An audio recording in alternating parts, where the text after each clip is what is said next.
Hello, and thanks for joining us at the Public Sector I Heart You podcast. My name's Matthew Hotten. I'm a senior consultant at West Midlands Employers. And I am Michelle O'Neill, and I'm the principal consultant of all things leadership and OD at West Midlands Employers too. Now, I have a question for you, Michelle. Uh-oh. Actually, it was a question that you asked at the West Midlands Employers OD Elite Network a little while ago. Oh gosh, what did I say? Well, you said, and I quote, I wrote it down, are we ready, you said, are we ready to slay the generational divide and create a truly future-proof local government? Look at that. Good, aren't I? Sounds brilliant. You want us to know what the difference I meant? kind of do, yeah, yeah. Okay, so we know in the public sector we are commonly facing almost half of our workforce being over the age of 45. Put myself in that bracket too. Quite scary. Yeah. And that means in the next sort of 15, 20 years, we're likely to see an exit of the baby boomers in our organisations and an entry for Generation Alpha. Generation Alpha are sitting in classrooms right now, probably not even thinking about what job they'd like to do when they're older.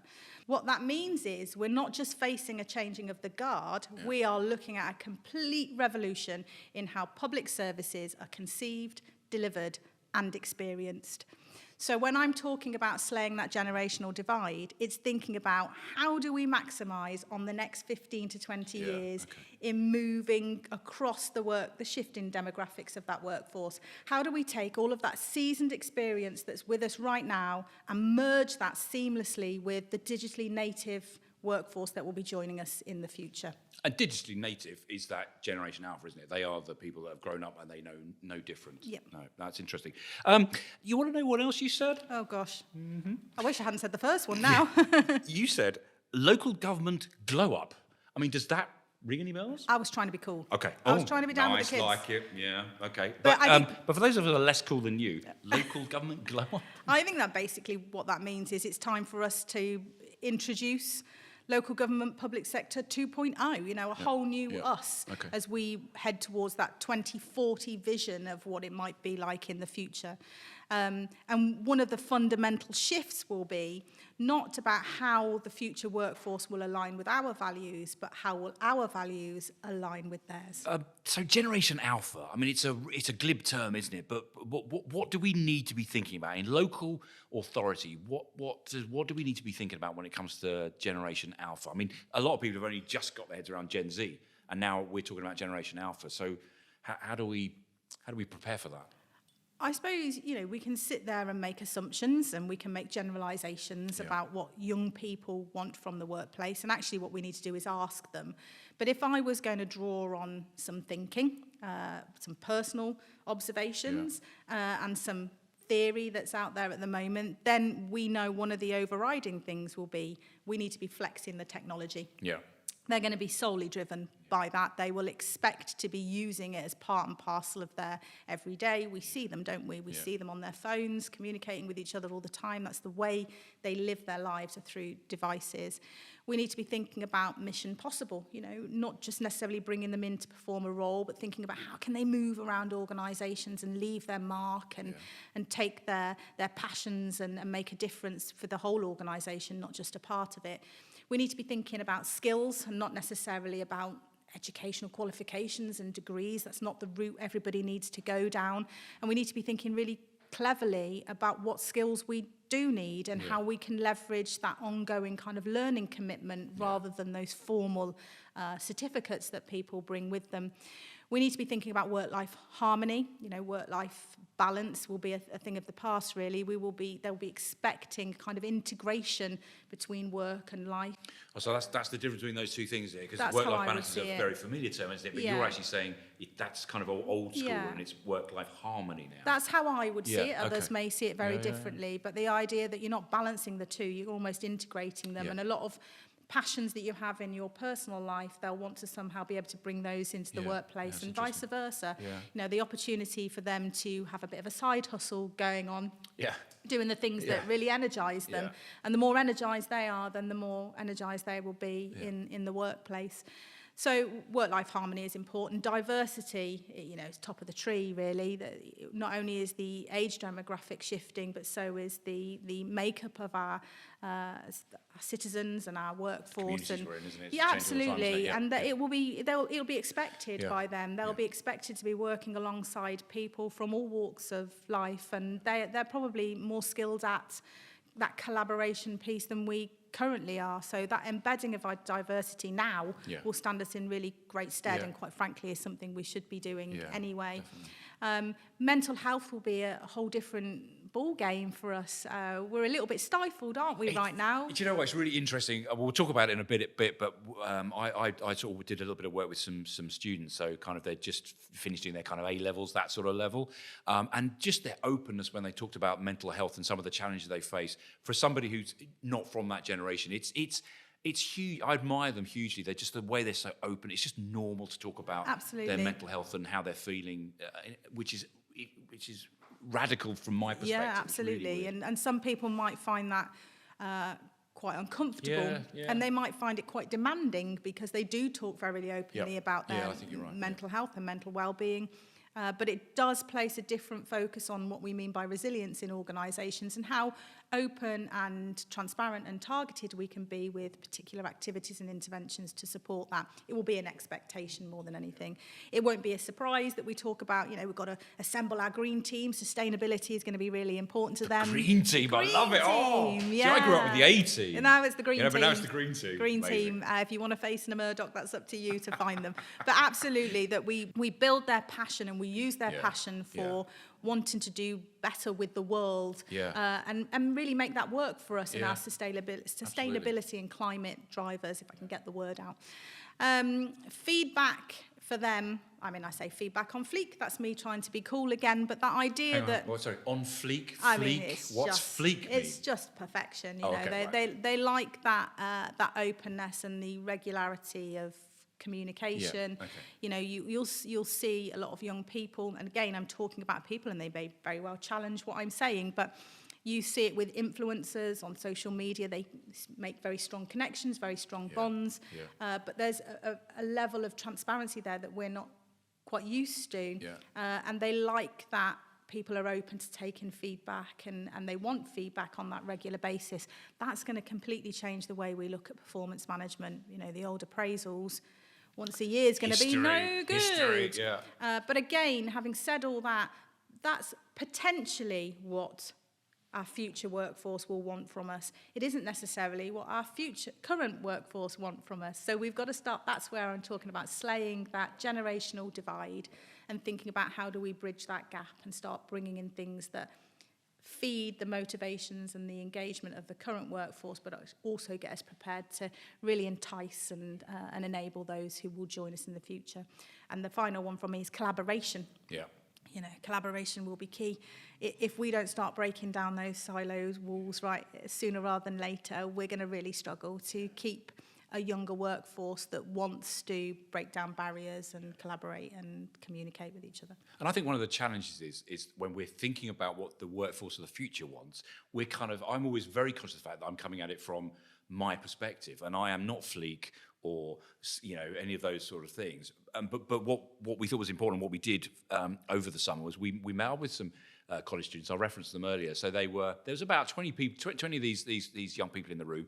They were all just kind of in the middle of their A levels, and so at that level, that really critical point where they're deciding whether to go into further education, go on to university, or start thinking about the workplace. And we wanted to just start trying to understand. I wanted to just try and understand kind of how much they knew about working in local authority. What conversations they'd had with it previously, just to get a better understanding, and then think about some of the things you've just been talking about around what do we need to be thinking about to attract them? Because I'm kind of like I'm not the person to ask. It's these 17, 18, and 19 did they know years. about us? Well, look, I think it's so stereotypical, isn't it? But yeah, they know that we empty the bins, and they know that their parents have to pay council tax. And it's interesting that their views, I think, are shaped quite a lot by their parents in terms of their understanding of what local authority does. But the depth and the breadth of the career opportunities that are available within local government, they had no real idea. But interesting that you talked earlier about the green team and credentials and that work-life harmony.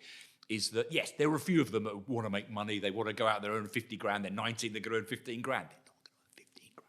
You know, but there's also a cohort of people in that room who were really interested in making a difference and doing meaningful work. So, yeah, of course, the money's important, but they're realistic enough to know that at 19, 20, they're not going to earn any big bucks. But what they can do is have this very sort of diverse opportunity to move around and do different things. And they're really not thinking in those career terms that perhaps we thought about previously. Go into an organisation, start at junior level, spend the rest of your life there, and retire. I mean, it's just not on their agenda. They want to move around. They want to keep interested. They want to develop new skills, and all of this sort of fleek behaviour. Have I used fleek in the right? I don't know.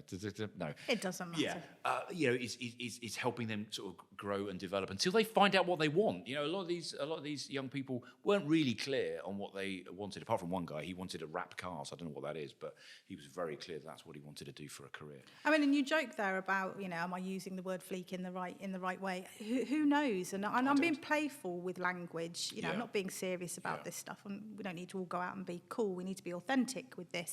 God for but that. I think what it is, and we may be completely wrong with all the things we've listed that we think young people, if that's even the correct term to use, the future workforce will want. We could be completely wrong. However, the principle still stands that they are going to want very different things to what we do now. The world of work will look and feel very different. Yeah. And that isn't just a change, it isn't just a transformation, it really is a complete revolt, really, of the way we do things, and standing down a lot of stuff, unpicking, remodelling a lot of stuff, and getting really creative with it. And one of the things we talk about with our shareholder members, and I think really sort of captures some imagination, is the concept of squiggly careers. Perhaps you just talk us through, where we talk about squiggly careers, what that kind of means. Yeah, and I suppose we can't steal that phrase. It was a great company called amazingif.com, so if you want to check them out, please do. Yeah. They've done some research into this, doing a lot of great work in that space, but the term fits perfectly, and what you suggested is that people aren't necessarily looking for that linear career pathway anymore. They're not looking to start at the bottom of the career and work their way up a stereotypical ladder. No, some may. That lends itself to is people don't necessarily want to stick within a certain profession. So they don't want a qualification that kind of hedges them into one particular area of work. They want to be able to take their natural proclivities, their passions, their interests, and move around organisations. So how do we start to reshape the way in which we host our career pathways that perhaps look a lot more squiggly and less structured? But to do that, we have to then take some massive leaps back and think about, well, what about our job descriptions? And quite frankly, my view is the job description really needs to be thrown out the window, and something pretty different. Well, that's pretty bold. So you say, you've heard it here first, everybody. Abandon. And of course, Michelle's word is God. Absolutely, and it's on. People are listening and watching. Absolutely, I'm sat in front of a microphone, so I can pretty much say what I like. Turn the microphone on. But my view is that job descriptions in the next sort of 15 years. How will they look then? If they're not job descriptions, what does that look like, Michelle? I think we start with what difference you can make. Yeah. I mean, a job description, let's face it, is more for our benefit as an employer than it is the individual the other end. Really, we want to be enticing them in with the difference they can make in our organisation to the people that they're going to serve. So let's start telling stories. Yeah. Let's start highlighting some of the skills and interests that would perhaps lend themselves naturally to that role. Yeah. Let's start talking about how they might move around a local authority or any public sector organisation. To start that conversation with people about squiggly careers all from the beginning. But when it comes to job descriptions and why I think they need to go out of the window is I think we need to really radically rethink what's their purpose and who are we trying to inform with them. And I think the biggest tie that we have in local authorities in particular is to job evaluation, and rightly so. Yeah. So we would take another step back. We have to start thinking about, well, what does that mean for job evaluation, and how does that shift in years to come?